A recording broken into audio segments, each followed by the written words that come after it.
కేంద్ర మంత్రి కిషన్ రెడ్డి మాట్లాడుతున్నారు. ఇప్పుడు లైవ్ చూద్దాం. పనిచేస్తున్నటువంటి కార్మిక సంఘాలతో కానీ హైదరాబాద్ సంబంధించినటువంటి ప్రజాప్రతినిధులతో కానీ చర్చించకుండా అనేక సంవత్సరాలుగా ఉన్నటువంటి 22 ఇండస్ట్రియల్ ఎస్టేట్లను ఏకపక్షంగా ప్రభుత్వము బయటికి పంపాలనుకోవడము,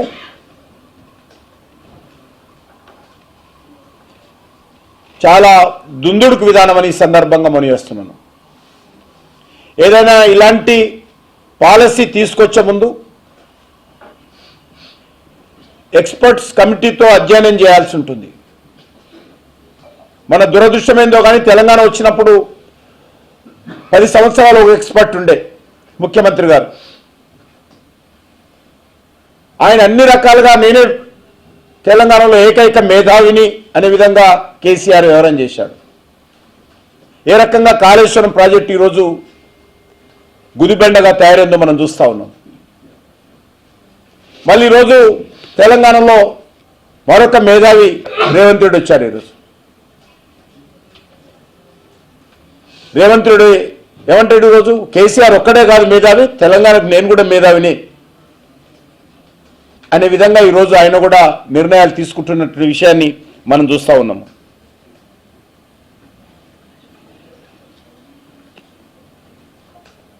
ఆధార బాధారగా ఏదో మునిగిపోయినట్టు ఈ పాలసీ తీసుకురావడం ఏదైతున్నదో ఇందులో పూర్తిగా భూ వ్యాపారానికి, రియల్ ఎస్టేట్ కంపెనీలకు, పారిశ్రామికవేత్తలకు చేయూతనిచ్చేటువంటి నిర్ణయం అని చెప్పి సందర్భంగా మనవిస్తున్నాను. వాళ్ళు కమిటీ వేశారు.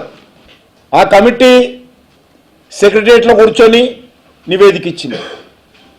వారం రోజుల్లో నివేదిక ఇచ్చే విధంగా వాళ్ళు ఆదేశాలు ఇచ్చి మేము కమిటీ వేశామని చెప్పి కంటి తుడుపు చర్యగా రాష్ట్ర ప్రభుత్వము ఈ జీవో విషయంలో వివరించిందనే విషయాన్ని సందర్భంగా మనవిస్తున్నాను.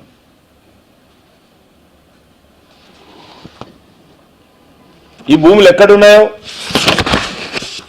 ఇక్కడ ఉన్నటువంటి పరిశ్రమలు ఎన్నున్నాయి, అక్కడ ఉన్నటువంటి కార్మికుల పరిస్థితి ఏంది. ఈరోజు ఒకటే మనం చేస్తున్నాను, పారిశ్రామిక వాడలో పనిచేస్తున్నటువంటి లక్షలాది మంది కార్మికుల భవిష్యత్ ఏంటో ఈరోజు ప్రభుత్వం ఆలోచన చేసినా చెప్పాల్సిన అవసరం ఉంది. ఆ కార్మికులతో ఎవరితోటైనా చర్చించారా?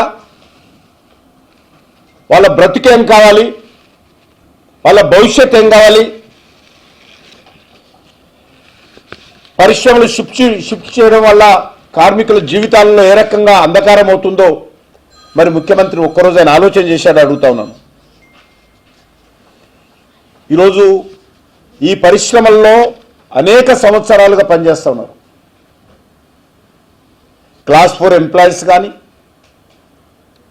లేకపోతే లేబర్ కానీ, టెక్నీషియన్స్ కానీ అనేక మంది పనిచేస్తూ ఉన్నారు. వీళ్ళందరిని ఎక్కడో ఊరు బయట తీసుకపోతే వాళ్ళు ఉండేది సనత్ నగర్లోనో, రామచంద్రపురంలోనో, పట్టంచెరులోనో ఉన్నటువంటి వాళ్ళు ఏ రకంగా తమ ఇల్లు వదిలిపెట్టి దూర ప్రాంతాల్లో ఉద్యోగాలు చేయగలుగుతారు, ఎప్పుడు ఉద్యోగాలు ఇస్తారు, వాళ్ళకు భవిష్యత్ ఏంటి? ఏ ఒక్కరోజైనా ముఖ్యమంత్రి గారు ఈ జీవో తీసుకొచ్చే ముందు కార్మికుల భవిష్యత్తు గురించి ఆలోచన చేశారో చెప్పాల్సిన అవసరం ఉంది. ఈ యొక్క పారిశ్రామిక భూమికి సామూహికంగా మల్టీపర్పస్ కమర్షియల్ యూజ్కు అవకాశం కల్పించడం వెనుక ఈరోజు అనేక రకాలుగా ఈ భూనాగ్దాకు తెరదీయడం జరిగింది.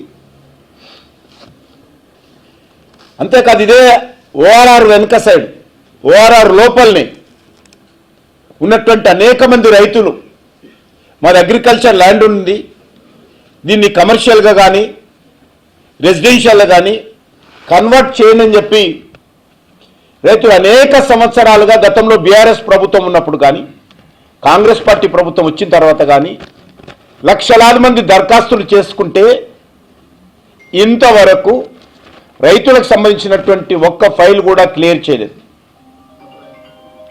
కానీ అడగక ముందే పారిశ్రామికవేత్తలకు ప్రభుత్వం ఇచ్చిన భూమి, రైతుల భూమి, వాళ్ళ తాత ముత్తాతల నుంచి వచ్చినటువంటి వారసత్వ భూమి, ఈ ఇండస్ట్రీస్కి ఇచ్చినటువంటి భూమి ప్రభుత్వ భూమి.